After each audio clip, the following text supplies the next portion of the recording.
Hello guys, welcome back to my YouTube channel. ഇത് actually നേരത്തെ shoot ചെയ്ത് വെച്ചൊരു വ്ളോഗാണ്. ഇടാനായിട്ട് ഒത്തിരി ലേറ്റായി പോയതാണ് കേട്ടോ. അപ്പോൾ ഇതൊരു സന്ധ്യ സമയമാണ്. ഞാൻ വിളക്കൊക്കെ കത്തിച്ച് പൂവൊക്കെ വെച്ച് സ്വാമിക്ക് നൈവേദ്യമൊക്കെ വെച്ച് അങ്ങനെ പൂജ ആക്ടിവിറ്റീസ് ഒക്കെ കഴിഞ്ഞ് ഇരിക്കുവാണ് കേട്ടോ. കൊച്ചുബി ഈ സമയത്ത് നല്ല ഉറക്കമായിരുന്നു. കുളിച്ച് വന്നതാണ് വിളക്ക് വെക്കാനായിട്ട്, പക്ഷേ ഉറങ്ങിപ്പോയി. പിന്നെ ഞാൻ ഡിസ്റ്റർബ് ചെയ്യാൻ നിന്നില്ല, മോൾ ഉറങ്ങിക്കോട്ടെ എന്ന് വിചാരിച്ചു. ഇന്ന് ഒരു പ്രോഗ്രാം ഉള്ള ദിവസമാണ് കേട്ടോ. അപ്പം ഞാൻ വിചാരിച്ചു എൻ്റെ പ്രാർത്ഥനയൊക്കെ കഴിഞ്ഞിട്ട് നേരെ അനുവിനെ ഡ്രസ്സ് ചെയ്യുന്നതിന് തുടങ്ങാം എന്ന് വിചാരിച്ചു. ആക്ച്വലി അനുവിനെ സിനിമയായിട്ട് റെഡിയാക്കാൻ വരുന്ന പുള്ളിക്കാരി പ്രാവശ്യം ഭയങ്കര ബിസി ആയിപ്പോയി. അതുകൊണ്ട് 2 പ്രോഗ്രാമിനും എനിക്കാണ് മേക്കപ്പ് ചെയ്യാനുള്ള ഭാഗ്യമുണ്ടായെന്ന് പറയാം. ഇതിന് മുന്നേ ഉള്ള എൻ്റെ വീഡിയോസിൽ ഞാൻ പറഞ്ഞിട്ടുണ്ട്, ആക്ച്വലി എനിക്ക് തനിയെ റെഡിയാവാനാണ് ഒന്നുകൂടെ എളുപ്പം. ഒരാൾക്ക് മേക്കപ്പ് ചെയ്ത് റെഡിയാക്കുന്നത് എനിക്ക് കുറച്ച് പാടുള്ള കാര്യം തന്നെയാണ്. സത്യം പറഞ്ഞാൽ ഈ ഒരു ഏജിലൊക്കെ ഞാൻ തനിയെ റെഡിയാവുമായിരുന്നു കേട്ടോ. അപ്പോൾ ഞാൻ അനുവിൻ്റെ അടുത്ത് അതൊക്കെ പറഞ്ഞു കൊടുത്തുകൊണ്ടിരിക്കുമായിരുന്നു. അടുത്ത പ്രാവശ്യം തൊട്ട് തനിയെ മേക്കപ്പ് ചെയ്യാനൊക്കെ പഠിച്ച് തനിയെ റെഡിയൊക്കെ ആയി എന്നെ സർപ്രൈസ് ചെയ്യണമെന്നൊക്കെ ഇങ്ങനെ പറഞ്ഞുകൊണ്ടിരിക്കുമായിരുന്നു.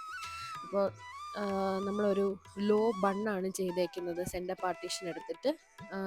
അനുവിന് മുമ്പ് ഈ ഒരു ഹെയർ സ്റ്റൈൽ ചെയ്യാൻ നല്ല പാടായിരുന്നു. മുടിക്ക് ഒട്ടും ലെങ്ത് ഇല്ലായിരുന്നു. ഇപ്പോൾ ശകലം കൂടി ലെങ്ത് വെച്ചിരിക്കുന്നത് കൊണ്ട് അത്ര സമയം വേണ്ടി വന്നില്ല. സ്റ്റിൽ അനുവിൻ്റെ ബേബി ഹെയർസ് ഭയങ്കര പ്രോബ്ലമാറ്റിക് ആണ്. അതുകൊണ്ട് കുറേ ഹെയർ സ്പ്രേ ഒക്കെ അടിച്ചിട്ടാണ് അത് സെറ്റ് ചെയ്ത് വെക്കാൻ പറ്റിയത്. പിന്നെ അനുവിന് ഓൾമോസ്റ്റ് നല്ലൊരു ഈവൻ സ്കിൻ ടോൺ ആണ്. വലിയ പ്രശ്നമൊന്നും ഇല്ലാത്തതുകൊണ്ട് മേക്കപ്പ് ഫൗണ്ടേഷൻ അങ്ങനെ അധികമൊന്നും വേണ്ടി വരത്തില്ല. ശകലമേ ആവശ്യമുള്ളൂ. ബാക്കി നാച്ചുറൽ ഫീച്ചേഴ്സൊക്കെ ഒന്ന് എൻഹാൻസ് ചെയ്ത് കൊടുത്താൽ മതിയാവും. നമ്മൾ കഴിഞ്ഞ ഒരു പ്രോഗ്രാമിന് വേണ്ടി അനുവിന് ത്രെഡ് ചെയ്തിട്ടുണ്ടായിരുന്നു. അതുകൊണ്ട് ഇപ്പോഴും ഐബ്രോസ് ഒക്കെ ഗുഡ് ഷേപ്പിൽ തന്നെ ഇരിക്കുന്നതുകൊണ്ട് എനിക്ക് അതൊക്കെ പെട്ടെന്ന് ചെയ്ത് കൊടുക്കാനായിട്ട് പറ്റി. പിന്നെ കണ്ണൊക്കെ എഴുതാൻ ഓൾമോസ്റ്റ് അനുവിന് ഇപ്പോഴറിയാമെങ്കിലും ഡാൻസിൻ്റെ രീതിയിൽ കണ്ണെഴുതാൻ അനു ഇപ്പോഴും പഠിച്ചിട്ടില്ല. അല്ലാതെ ഉള്ള നോർമലായിട്ടുള്ള കണ്ണെഴുതാനേ അനുവിന് അറിയാവുള്ളൂ. അപ്പം അതൊക്കെ പഠിച്ച് റെഡിയാക്കാം, നെക്സ്റ്റ് ടൈം തൊട്ട് തനിയെ റെഡിയാവാം എന്നൊക്കെ പറയുന്നുണ്ട്. അറിയത്തില്ല. അനു തനിയെ റെഡി ആവുമ്പം ഞാൻ അതൊക്കെ നിങ്ങൾക്ക് കാണിച്ചു തരാം കേട്ടോ, അതിൻ്റെ വീഡിയോസൊക്കെ. അപ്പോൾ ഈ അനുവിനെ റെഡി ആയിക്കൊണ്ടിരുന്ന സമയം കൊണ്ട് കൊച്ചു ബേബി ഉറക്കം എഴുന്നേറ്റ് വന്നു. അപ്പോൾ അരുൺചേട്ടൻ ഉണ്ടായിരുന്നതുകൊണ്ട് വലിയ പ്രശ്നമില്ലാതെ പോയി. ഇല്ലായിരുന്നെങ്കിൽ ഞാൻ എടുക്കാൻ വേണ്ടി ഭയങ്കരമായിട്ട് ബഹളം ഉണ്ടാക്കിയേനെ കേട്ടോ. ഇത് നമ്മുടെ അമ്പലപ്പുഴയിലെ പാറുവാണ്. നിങ്ങൾക്ക് എല്ലാവർക്കും അറിയായിരിക്കും, നമ്മൾ ഇവരുടെ ഹൗസ് വാമിങ്ങിനൊക്കെ പോയ വ്ളോഗൊക്കെ ഇട്ടിട്ടുണ്ടായിരുന്നു. അനുവിൻ്റെ എന്തൊരു ഡാൻസ് പ്രോഗ്രാം വന്നാലും ഇവർ പാവമാണ് കേട്ടോ. ഹസ്ബൻഡും വൈഫും അമ്പലപ്പുഴയിൽ നിന്ന് മെനക്കെട്ട് വരും പ്രോഗ്രാം കാണാനും അനുവിനെ സപ്പോർട്ട് ചെയ്യാനൊക്കെ. അപ്പോൾ ഇങ്ങനെയൊക്കെ റിലേറ്റീവ്സിനെ കിട്ടുന്നത് തന്നെ ഒരു ഭാഗ്യമല്ലേ. ഇതിൻ്റെ അകത്തൊരു ചെറിയ പ്രശ്നം പറ്റിപ്പോയെന്ന് വെച്ച് കഴിഞ്ഞാൽ, ഞാൻ തലേദിവസം തൊട്ടേ അനുവിൻ്റെ അടുത്ത് സാധനങ്ങൾ എടുത്ത് നോക്കി വെക്കണേ എന്നൊക്കെ പറയുന്നുണ്ടായിരുന്നു. അനുവും ശരി എന്നൊക്കെ പറയുന്നുണ്ടായിരുന്നു, പക്ഷെ നടന്നില്ല. അതുകൊണ്ട് തന്നെ ആ ദിവസം പെട്ടെന്ന് നെറ്റ് ചുറ്റി കാണാനില്ല, എവിടെ പോയെന്നൊരു പിടിയുമില്ല. അപ്പം അന്ന് ഇച്ചിരി തിരക്കുള്ള ദിവസമാണ്. നമുക്കിപ്പോൾ പൂജപ്പുരയിൽ പോയി വാങ്ങിച്ചുകൊണ്ട് വരാൻ അവിടെ ഫുള്ള് റോഡ് ബ്ലോക്കുമാണ്. അപ്പം എന്ത് ചെയ്യുന്നൊരു പിടിയില്ലായിരുന്നു. അപ്പം പിന്നെ ഒരു കമ്മലിൻ്റെ ഒരു സ്റ്റഡും പൊട്ടിച്ച്, മാട്ടി എന്ന് പറയും, കമ്മലിങ്ങനെ വെയിറ്റ് താങ്ങാൻ വേണ്ടിയിട്ട് നമ്മൾ ഹെയറിൽ ഫിക്സ് ചെയ്യുന്ന ഒരു സംഭവമുണ്ട്. അത് രണ്ടും കൂടെ ജോയിൻ ചെയ്തൊരു നെറ്റിച്ചുട്ടിയാക്കുക. ഒരു ഐഡിയ തോന്നി, എൻ്റെ ഐഡിയ തോന്നിയെങ്കിലും എനിക്കതിന് ഹെൽപ്പ് ചെയ്തത് അർജുൻ ചേട്ടനാണ് കേട്ടോ. പെട്ടെന്ന് വന്ന് അത് ഫിക്സ് ചെയ്ത് തന്നു. നെറ്റിച്ചുട്ടി അല്ല എന്നുള്ളൊരു ഡൗട്ട് പോലും തോന്നത്തില്ലാത്ത രീതിയിൽ അത് സെറ്റായി കേട്ടോ. അത് കഴിഞ്ഞിട്ട് പെട്ടെന്ന് അനുവിന് ഡ്രസ്സൊക്കെ ചെയ്ത് ഈ സമയമൊക്കെ ഞാൻ അങ്ങ് സ്ട്രെസ്ഡായി കേട്ടോ. ഞാൻ ഇപ്പം പറയുമ്പോൾ എത്ര കൂളായിട്ട് പറയുന്നെങ്കിലും ആ സമയത്ത് ഞാൻ ആകെ സ്ട്രെസ്ഡും മൊത്തത്തിൽ ഞാൻ പൊട്ടിത്തെറിച്ച് നിൽക്കുകയായിരുന്നു കേട്ടോ.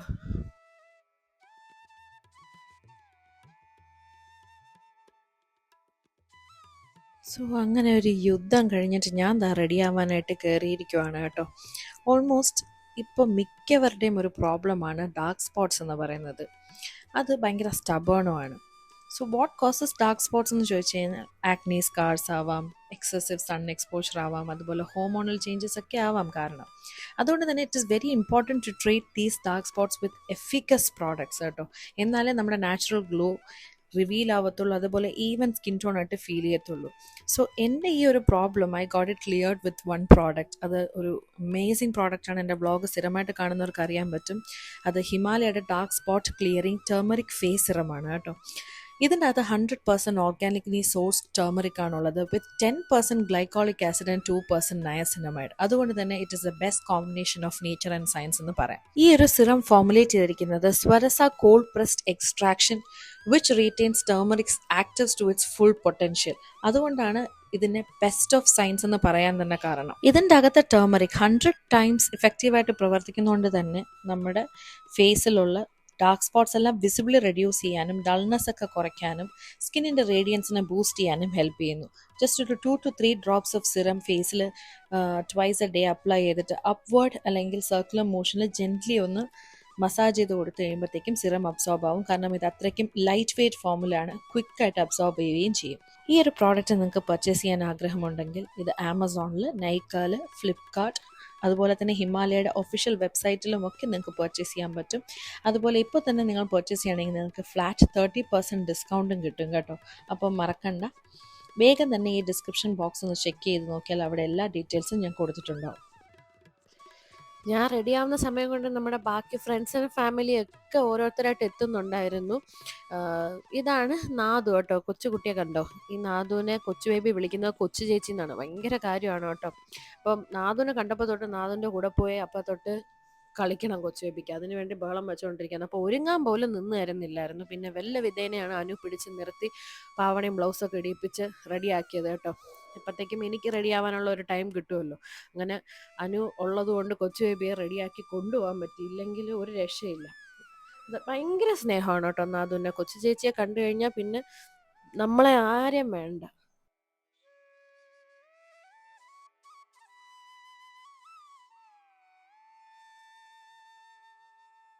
നിങ്ങൾ നേരത്തെ കണ്ടല്ലോ, അർജുൻ ചേട്ടൻ ആദ്യം ഒരു ഗ്രീൻ ഷർട്ടൊക്കെ ഇട്ട് റെഡിയായാണ് വന്നത്. പിന്നീട് എൻ്റെ ഔട്ട്ഫിറ്റ് ഒരു ബ്ലാക്ക് സാരി എന്ന് കണ്ടപ്പോഴത്തേക്കും പിന്നെ ഞാനുമായിട്ട് മാച്ച് ആവാൻ വേണ്ടിയിട്ട് അർജുൻ ചേട്ടൻ ഷർട്ട് മാറി കേട്ടോ.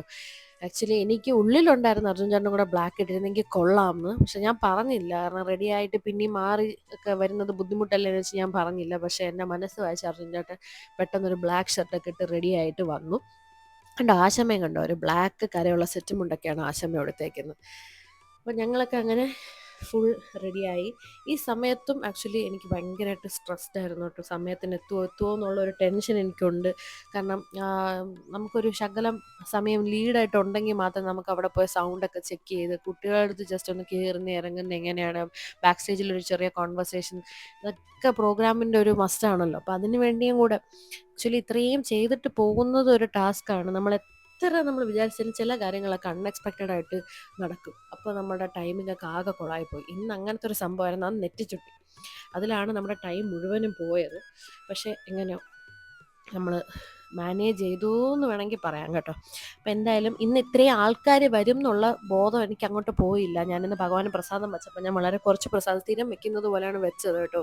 കൂടുതൽ ഞാൻ വെച്ചില്ല. അതുകൊണ്ട് തന്നെ എല്ലാവർക്കും ഡിവൈഡ് ചെയ്ത് കൊടുക്കാൻ നല്ല പാടായിരുന്നു. ആക്ച്വലി ഞാൻ ഇന്ന് ഡ്രൈഡ് ഗ്രേപ്സ് ഇല്ല, നമ്മുടെ കിസ്മിസാണ് ഞാൻ പ്രസാദമായിട്ട് വെച്ചത്. അത് അധികം ഇല്ലാത്തതുകൊണ്ട് പിന്നെ ആൾക്ക് ഓരോന്ന് വീതം ഞാൻ വിതരണം ചെയ്ത് കൊടുത്തു കേട്ടോ.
ഇത് നമ്മുടെ വഴുതക്കാടുള്ള ഗണപതി ക്ഷേത്രമാണ്.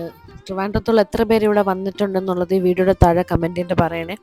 ഞാൻ ആക്ച്വലി ഫസ്റ്റ് ടൈം ഇവിടെ വരുന്നത് ഈ ഡാൻസ് പ്രോഗ്രാമിന് വേണ്ടിയിട്ടാണ് കേട്ടോ. എനിക്ക് വഴുതക്കാട് മഹാഗണപതി ക്ഷേത്രം എന്ന് നമ്മളെപ്പോഴും പറയുന്നതാണെങ്കിലും ഞാൻ ഇതുവരെ അവിടെ പോയി തൊഴുതിട്ടില്ല. പ്രത്യേകിച്ച് ഞാൻ അവിടെ പോയില്ല എന്ന് പറഞ്ഞ് പോകാതിരുന്നൊന്നുമല്ല കേട്ടോ. അല്ല, എനിക്ക് അവിടെ പോകാനായിട്ട് പറ്റിയിട്ടില്ല. ഇതായിരുന്നു എൻ്റെ ഫസ്റ്റ് എനിക്ക് കിട്ടിയ ഒരു ഭാഗ്യം അവിടെ കയറാനായിട്ട്, എൻ്റെ സ്റ്റുഡൻസിൻ്റെ പ്രോഗ്രാമിൻ്റെ ആണ്. ആക്ച്വലി എനിക്കുണ്ടായ ഫസ്റ്റ് ഒരു ഇമ്പ്രഷൻ എന്ന് പറഞ്ഞാൽ, പുറമേ നിന്ന് കാണുമ്പം അകത്ത് ഇത്രയും വലിയൊരു അമ്പലവും ഇത്രയും സ്പേഷ്യസ് ആയിട്ടുള്ള ടെമ്പിൾ ആണെന്ന് നമുക്ക് ഫീൽ ചെയ്യത്തില്ല കേട്ടോ. അത്രയ്ക്കും ഒരു ബിസി റോഡിലാണ് ഈ ഒരു ടെമ്പിൾ ഉള്ളത്. നമുക്ക് ഈ അമ്പലത്തിലേക്ക് വരാൻ പാർക്കിംഗ് ഒക്കെ നല്ല പാടാണ്. പാർക്കിംഗ് കിട്ടിക്കഴിഞ്ഞാൽ നമുക്ക് ഇങ്ങോട്ട് കയറി കഴിഞ്ഞാൽ വേറെ ഒരു എക്സ്പീരിയൻസ് ആണ്. ഇത്രയും ബിസി റോഡിൽ ഇതിൻ്റെ അകത്ത് വേറെ ഒരു കാം ആയിട്ടുള്ളൊരു അറ്റ്മോസ്ഫിയർ ആണ് കേട്ടോ. നമ്മൾ ഈ ബിസി സ്ഥലത്താണ് നിൽക്കുന്നതിനെ നമുക്ക് ഫീൽ ചെയ്യത്തില്ല. അതുപോലെ ഇതിൻ്റെ അകത്തുള്ള സ്പേസും ഭയങ്കര വലുതാണ്. ഇവിടെ നമുക്ക് സ്റ്റുഡൻസിന് വേണ്ടി അറേഞ്ച് ചെയ്തിരുന്ന സ്റ്റേജും വളരെ വലുതാണ്. ആക്ച്വലി ഞാൻ ഫസ്റ്റ് ടൈം സ്റ്റേജ് കാണാൻ വന്നപ്പോഴേ ഈ പുറമേ നിന്ന് മാത്രമല്ല ഞാൻ അമ്പലം കണ്ടുള്ളൂ. അപ്പോൾ ഞാൻ മനസ്സിൽ കൺസീവ് ചെയ്തത് വളരെ ഒരു കുട്ടി അമ്പലമായിരിക്കും, അതുകൊണ്ട് തന്നെ സ്റ്റേജ് വളരെ ഒരു ചെറിയൊരു ഇതായിരിക്കും എന്നൊക്കെയാണ് ഞാൻ മനസ്സിൽ വിചാരിച്ചത്. പക്ഷെ നേരിട്ട് കണ്ടപ്പോഴേക്കുമാണ് ആക്ച്വലി ഞങ്ങൾ ഡാൻസ് ഹാളിൽ നമ്മൾ പ്രാക്ടീസ് ചെയ്യുന്ന നമ്മുടെ സ്റ്റേജിൻ്റെ അത്രയും തന്നെ വലുപ്പം ഉണ്ടായിരുന്നു ഇതിൻ്റെ അകത്ത്. ഇത് നല്ലൊരു ബ്യൂട്ടിഫുൾ ഒരു സ്റ്റേജും ഡെക്കറേഷനും സെറ്റപ്പും ഒക്കെ ആയിരുന്നു കേട്ടോ. അപ്പോൾ ഇന്ന് ആക്ച്വലി വിനായക ചതുർത്ഥി ദിനമാണ്. നമ്മളിപ്പോൾ വ്ളോഗ് അപ്ലോഡ് ചെയ്യുമ്പോഴത്തേക്ക് ഒത്തിരി കഴിഞ്ഞു പോയി, ഓണവും കഴിഞ്ഞ് എല്ലാം കഴിഞ്ഞു പോയെങ്കിലും ഞാൻ പറയുന്നേ ഉള്ളൂ കേട്ടോ. അപ്പോൾ അങ്ങനെ ഒരു പുണ്യ ദിവസത്തിൽ നമുക്ക് നമ്മുടെ താരാകല്യാൺ ഡാൻസ് അക്കാഡമിയിലെ സ്റ്റുഡൻസിന് ഇങ്ങനെ ഒരു അമ്പലത്തിൽ ഇങ്ങനെ ഒരു വേദിയിൽ പെർഫോം ചെയ്യാനുള്ള ഒരു അവസരം കിട്ടുക എന്ന് പറയുന്നത് തന്നെ ഭയങ്കര ഒരു ഭാഗ്യമായിട്ട് ഞാൻ കണക്കാക്കുന്നു. ഇതിനൊരു അവസരം തന്നത് ഇദ്ദേഹമാണ് കേട്ടോ, സന്തോഷ് സാർ. ഈ റെഡ് ചെക്ക് ഷർട്ട് ഇട്ടിരിക്കുന്ന അദ്ദേഹമാണ് ഞങ്ങളുടെ സ്റ്റുഡൻസ് ഇങ്ങനെ ഒരു ഓപ്പർച്യൂണിറ്റി തന്നത്. ജസ്റ്റ് അങ്ങോട്ടൊന്ന് റിക്വസ്റ്റ് ചെയ്തപ്പോൾ തന്നെ നമുക്കൊരു സ്റ്റേജും നമുക്ക് ആവശ്യമുള്ള എല്ലാ കാര്യങ്ങളും ചെയ്തു തന്നിരുന്നു. Which was so generous of him. അപ്പം അദ്ദേഹത്തിൻ്റെ ഒരു വലിയ ഇനിഷ്യേറ്റീവും കൂടെ ഉള്ളത് കൊണ്ടാണ് നമ്മുടെ സ്റ്റുഡൻസിന് ഇങ്ങനെ ഒരു ഓപ്പർച്യൂണിറ്റി കിട്ടിയത് കേട്ടോ. ആക്ച്വലി ആ ഒരു സ്റ്റേജും ആ നിറഞ്ഞ സദസ്സും ആ ഒരു പോസിറ്റീവ് ആംബിയൻസ് ഒക്കെ കണ്ടപ്പോഴത്തേക്കും ആസ് എ ഡാൻസർ എനിക്ക് അവിടെ ഇങ്ങനെ മാറി നിന്ന് കുട്ടികൾ കളിക്കുന്ന മാത്രം കണ്ടുകൊണ്ടിരിക്കാൻ വളരെയധികം ബുദ്ധിമുട്ടായിരുന്നു കേട്ടോ. എൻ്റെ ഉള്ളിലെ ഡാൻസർ എനിക്കിങ്ങനെ സ്റ്റേജിൽ കയറി പെർഫോം ചെയ്യാനായിട്ടുള്ള ഇങ്ങനെ ആഗ്രഹത്തിൽ ഇങ്ങനെ നിൽക്കുമായിരുന്നു. നെക്സ്റ്റ് ടൈം ഇവിടെ എനിക്ക് പെർഫോം ചെയ്യാനുള്ളൊരു ഭാഗ്യം ഉണ്ടാവട്ടെ എന്നും കൂടെ ഞാൻ ആ സമയത്ത് മനസ്സിൽ പ്രാർത്ഥിച്ചു കേട്ടോ. അപ്പം നമ്മുടെ സ്റ്റുഡൻസ് ഒക്കെ ഓരോരുത്തരായിട്ട് ഇങ്ങനെ വന്ന് ഗ്യാദർ ചെയ്തുകൊണ്ടിരിക്കുകയാണ്.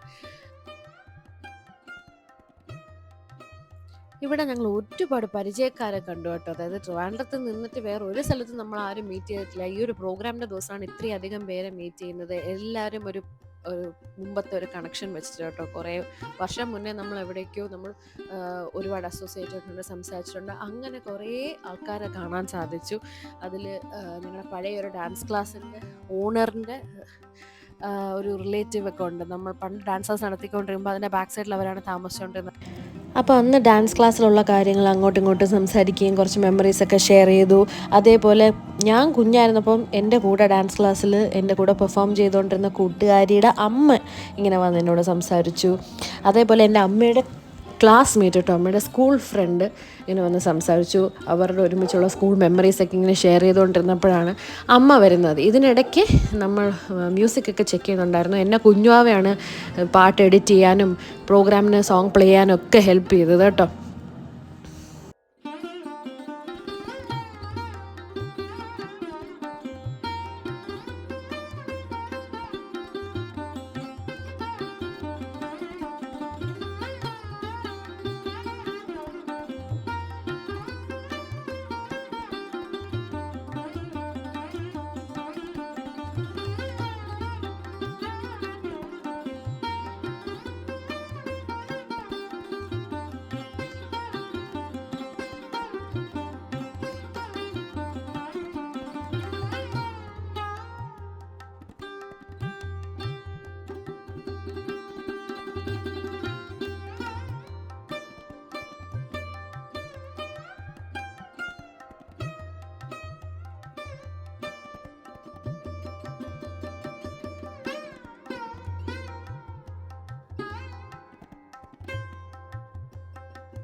ഇങ്ങനെ ഓരോ പ്രോഗ്രാമിൻ്റെ സമയത്തും അമ്മൂമ്മ ഒത്തിരി മിസ് ചെയ്യും കേട്ടോ. അമ്മൂമ്മ ഉണ്ടായിരുന്നെങ്കിൽ എന്ന് ആലോചിക്കാത്ത ഒരു സ്റ്റേജ് പോലും ഇല്ല. കാരണം ഓരോ ഡാൻസ് പ്രോഗ്രാമിനും അത്രയധികം എന്നെ വിളിച്ച് അപ്രീഷിയേറ്റ് ചെയ്യും. എന്നെക്കാട്ടിലും കൂടുതൽ എക്സൈറ്റ്മെൻ്റ് ഒക്കെ കാണിക്കുന്ന ഒരാളുമായിരുന്നു അമ്മൂമ്മ. അപ്പോൾ വളരെയധികം ഓരോ മൊമെൻറ്റ്സിൽ അമ്മൂമ്മയെ മിസ് ചെയ്യുന്നുണ്ട്. എനിവേ നമ്മുടെ നല്ലൊരു പ്രോഗ്രാമായിരുന്നു. പ്രോഗ്രാമൊക്കെ ഫിനിഷ് ചെയ്തിട്ട് ഞങ്ങൾ വളരെ ഹാപ്പി ആയിട്ടാണ് അവിടെ നിന്ന് വൈൻഡപ്പ് ചെയ്ത് ഇറങ്ങിയത്. എല്ലാ സ്റ്റുഡൻസും വളരെ നന്നായിട്ട് തന്നെ പെർഫോം ചെയ്തു. ആസ് എ ടീച്ചർ എനിക്ക് വളരെ പ്രൗഡായിട്ട് എനിക്ക് തോന്നി. എന്തായാലും ഈ മഹാഗണപതി ക്ഷേത്രത്തിൻ്റെ എല്ലാവർക്കും ഒത്തിരി നന്ദി ഞാൻ ഈ വ്ളോഗിലോടും കൂടി പറയുകയാണ് കേട്ടോ. ഞങ്ങൾ ഈ പ്രോഗ്രാമൊക്കെ കഴിഞ്ഞപ്പോഴത്തേക്കും ആക്ച്വലി നല്ലോണം വിശന്നു. ഇതിനിടയ്ക്കൊന്നും എനിക്ക് ഫുഡ് കഴിക്കാൻ സമയമേ കിട്ടിയിട്ടില്ല. അനുവിനെ റെഡിയാക്കി കഴിഞ്ഞിട്ട് പിന്നെ ഞാൻ റെഡിയായി നമ്മളങ്ങനെ പെട്ടെന്ന് ഇറങ്ങിപ്പോയി. ഞാൻ ആക്ച്വലി വൈകിട്ട് തൊട്ട് ഒരു ഗ്ലാസ് കോഫിയിലാണ് നിൽക്കുന്നത് കേട്ടോ. ഭയങ്കരമായിട്ട് വിശന്നു. ആ ഒരു ടൈം എനിക്ക് തോന്നുന്നു 12:30 മണിയൊക്കെ കഴിഞ്ഞു പോയി. വെജിറ്റേറിയൻ ഹോട്ടലൊന്നും ഇല്ല കേട്ടോ. പിന്നെ നമ്മുടെ സൂര്യ ഹോട്ടലുണ്ടല്ലോ കരമന, അവിടെ വിളിച്ചു ചോദിച്ചപ്പോഴത്തേക്കും അവിടെ വെജ് കറിയും ഉണ്ടെന്ന് ഇങ്ങനെ പറഞ്ഞായിരുന്നു. ശരി, അപ്പം നേരെ നമ്മൾ ഫുൾ ഫാമിലിയായിട്ട് നേരെ സൂര്യ ഹോട്ടലിലോട്ട് വന്നു. സൂര്യ ഹോട്ടൽ ഭയങ്കര ഫേമസ് ആണ് കേട്ടോ. ട്രിവാൻഡ്രത്തുള്ളവർക്കൊക്കെ അറിയാൻ പറ്റും. നമ്മുടെ മോഹൻലാലിൻ്റെയൊക്കെ ഒരു സ്ഥിരം സ്പോട്ടായിരുന്നു ഈ ഹോട്ടൽ. അപ്പോൾ അവിടെ എനിക്ക് അശോകും ഞാനും വെജിറ്റേറിയൻസ് ആണല്ലോ. അപ്പോൾ ഞങ്ങൾക്ക് ചില്ലി ഗോപിയും പൊറോട്ടയും കിട്ടി. ബാക്കിയുള്ളവർക്കൊക്കെ അവരവരുടെ നോൺ വെജ് ഐറ്റംസ് ഒക്കെ കിട്ടി. അങ്ങനെ ഞങ്ങൾ എല്ലാവരും കൂടെ കഴിച്ചു. ഇത്രയും പേര് കഴിച്ചിട്ടും വളരെ റീസണബിൾ പ്രൈസ് ആയിരുന്നു കേട്ടോ. അത് അടുത്ത ഹൈലൈറ്റാണ്. പിന്നെ ഞങ്ങൾ എല്ലാവരും കൂടെ അവിടെ ഇങ്ങനെ വർത്തമാനമൊക്കെ പറഞ്ഞ് ഒരു കൊള്ളായിരുന്നു. നല്ലൊരു വൈൻഡപ്പ് നമുക്ക് കിട്ടി അന്നത്തെ ദിവസത്തിന്. ഒരു ഹാപ്പി എൻഡിങ്. അപ്പോൾ ഇന്നത്തെ വ്ളോഗ് നിങ്ങൾക്ക് ഇഷ്ടപ്പെട്ടു എന്ന് വിചാരിക്കുന്നു. ഇനി നമുക്ക് അടുത്ത വ്ളോഗിൽ കാണാം. Love you guys so much. Our family is growing and I'm so grateful to you guys. So love you all so much.